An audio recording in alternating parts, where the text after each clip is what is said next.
जय सिया राम आप सभी को। कैसे हैं आप लोग? आशा करती हूँ आप लोग अच्छे होंगे। फिर मैं एक नए थॉट और एक नए एक्सपीरियंस के साथ आप लोग के सामने एक नए टॉपिक पे बात करूँगी। टॉपिक का नाम है भक्ति। आप लोग ने सुना होगा भक्ति के बारे में, और हम लोग बचपन से देखते भी हैं। हमारे बचपन से जो हम पूजा पाठ नॉर्मल जो भी दिनचर्या में देखते हैं, पेरेंट्स को, माता पिता को पूजा करते हुए, या घर में हमारा जो घर में माहौल होता है, हम देखते ही बड़े होते हैं। भारतीय समाज में आपने देखा होगा ऐसा संस्कार हमें बचपन से ही मिलता है हमारे धर्म के द्वारा, और हम बचपन से ही सीखते आते हैं। मैं भी वैसे ही बचपन से देखते आ रही थी। बचपन से जो माता पिता पूजा करते थे, और मैं छोटे थी तो फूल वगैरह लाने का काम करती थी और मुझे बहुत अच्छा लगता था। ज़्यादा पूजा तो नहीं करती थी, बट देखती थी कि मेरे माताजी और पिताजी कैसे पूजा कर रहे हैं, बस देखती थी। और उसमें छोटा सा यही हेल्प होता था जो मैं फूल लाती थी। इस तरह मेरी भक्ति शुरू हुई, और मैं धीरे धीरे चीज़ों को देखती थी। कभी पूजा करती थी, कभी नहीं करती थी। समटाइम्स ऐसा हुआ कि मुझे खुद ही अच्छा लगने लगा ये मंत्र उच्चारण और ये पूजा पाठ, दीपक जलाना। जैसे नॉर्मल हम पूजा करते हैं, भोग लगाते हैं, धूप दीप जलाते हैं, तो मुझे अच्छा लगता था। तो घर में सब बोलते थे कि तुमसे नहीं होगा क्योंकि तुम कभी की नहीं हो। तो मैं बोलती थी नहीं, अभी मेरा मन है तो मैं ज़रूर करूँगी। और पहले तो मैं जैसे नमकीन कुछ खा के व्रत करते हैं ना, तो ऐसे मैं भी एक बार दो बार नवरात्र की, और 1 साल किया मैंने, तो मैं कर पाई, तो मुझे हिम्मत हुई। तो नेक्स्ट टाइम से मैं बिना ही नमक के, बिना सिर्फ फल फूल खा के, मतलब फल और ये सब खा के, दूध वगैरह खा के मैं रह गई। वैसे तो मैं करती रही, अभी तो बहुत साल हो गए करते हुए, और बीच में छूटा था तो मेरी तबीयत ख़राब थी, तो मैंने मतलब छूट गया था। वैसे मैंने छोड़ा नहीं था माँ को, और मैं हमेशा ही करती हूँ। ये अपने आप ही, मतलब आपको जब कनेक्ट होना होगा, आप कनेक्ट बचपन से ही हैं, बट हम भूल जाते हैं, या जैसा सरकमस्टांसेस मिलता है, वातावरण मिलता है, तो बहुत जगह तो हम उसको याद करते हैं, देखते हुए करते हैं, और बहुत जगह हमारा वैसा वातावरण नहीं होता तो हम नहीं करते हैं। लेकिन ये हमारे एक एक सेल में होता है। ये भक्ति हमें वरदान के रूप में मिला रहता है, बट हम भूल जाते हैं।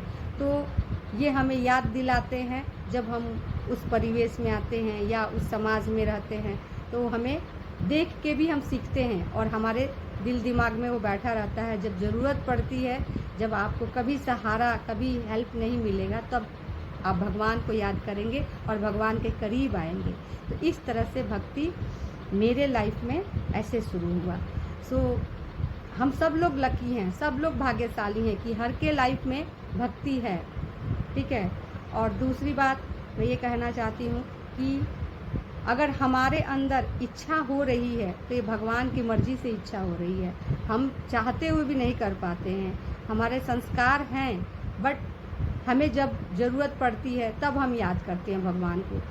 बल्कि भगवान तो सदैव सब जगह है, सर्वत्र है, लेकिन हम अपने ज़रूरत के हिसाब से उनको याद करते हैं। और एक बार जब आपकी कनेक्टिविटी बन जाती है दिल से, तो कभी नहीं छूटती है। हम छोड़ दें, बट भगवान हमें कभी नहीं छोड़ते हैं। लेकिन अगर दिल से रिश्ता जुड़ता है तो वो कभी नहीं छूटता है, चाहे कोई भी परिस्थिति आ जाए। हर वक्त, हर समय वो हमारे साथ खड़े होते हैं, हमें सहारा देते हैं और हमें हिम्मत देते हैं। उनके बदौलत हम आगे बढ़ते हैं जीवन में, अच्छे कार्य करते हैं, सुकर्म करते हैं, और हमें गलत कामों से हमें रोकते हैं, बचाते हैं। तो इस तरह भक्ति हमारे जीवन में इसका बहुत ही ज़्यादा महत्व है, और हमें इस चीज़ को समझना चाहिए, अपने जीवन में भी लाना चाहिए। नहीं है तो अपनाइए और कीजिए, देखिए कितना आनंद आता है, कितना आपका सुखमय जीवन होगा। दुख तो आता है, लेकिन आप दुख से बहुत जल्दी ही उबर जाएंगे, बच जाएंगे, और आपको भगवान सेव कर लेते हैं, बचाते हैं, रास्ता दिखाते हैं, मार्गदर्शन करते हैं। तो इस तरह से भक्ति हर एक इंसान के जीवन में है, बस उसको एक रूप देना है, भगवान के करीब जाना है, कुछ नहीं। भगवान हमसे कुछ नहीं मांगते हैं। भक्ति बस दिल से कीजिए, जहाँ बैठे हैं वहीं से भगवान को याद कर लीजिए। मन, कर्म और वचन तीनों से आप सही रहिए और याद कीजिए। देखिए भगवान आपके साथ, आपके आसपास ही मिलेंगे और आप देखेंगे कि आपको वो हेल्प करते, सहायता करते हुए नज़र आएंगे और आपको महसूस भी होगा, क्योंकि आप दिल से जुड़े हैं तो दिल से पता भी चल जाएगा, आपको खुद महसूस होगा।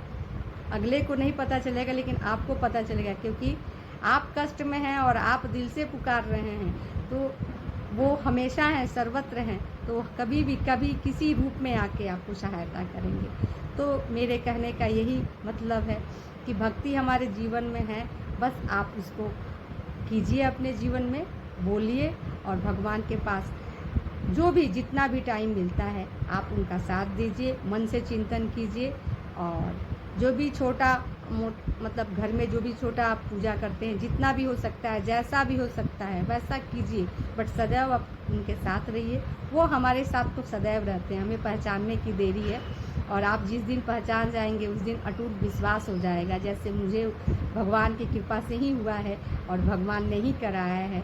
इस तरह आप भी कर सकते हैं और बाकी बाबा की कृपा आप सब पे बनी रहे, माँ की कृपा आप सब पे बनी रहे। अभी सावन चल रहा है तो सभी किसी को हर हर महादेव, जय सिया राम आप सभी को, जय सिया राम।